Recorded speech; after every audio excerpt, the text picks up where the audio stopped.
Hello friends, N के Prajapati classes में आपका स्वागत है। तो टॉपिक पढ़ेंगे आल्पोर्ट के वर्गीकरण के बारे में। टॉपिक चल रहा था हमारा व्यक्तित्व।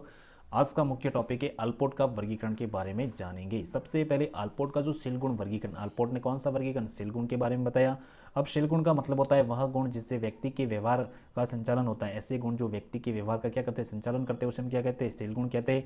आल्पोर्ट ने शील गुणों की संख्या कितनी बताई, दो। आल्पोर्ट ने शील गुणों की जो संख्या बताई थी, दो बताई। सबसे पहले प्रभावक, दूसरा होता है अप्रभावक। प्रभावक की बात करें तो मुख्य प्रवृत्ति के शील गुण, दूसरा होता है केंद्रीय प्रवृत्ति के, और तीसरा होता है गौण प्रवृत्ति के शील गुण। तो अपन को तीन चीजें याद रखनी है, मुख्य प्रवृत्ति, केंद्रीय प्रवृत्ति और गौण प्रवृत्ति।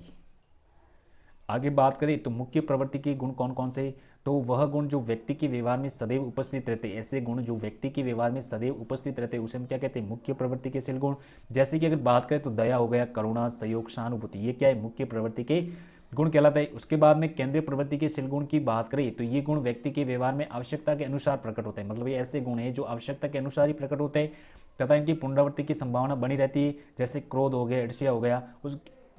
उसके बाद में गौण प्रवृत्ति के शील गुण की बात करें तो ये गुण व्यक्ति के व्यवहार में जीवन में एक ही बार प्रकट होते हैं। गौण प्रवृत्ति की बात करें तो जीवन में एक बार प्रकट होते हैं और इनकी पुनरावृत्ति की संभावना नहीं होती। जैसे कि विश्वास और प्रेम, विश्वास और प्रेम ऐसे हैं जो कि एक ही बार प्रकट होते हैं।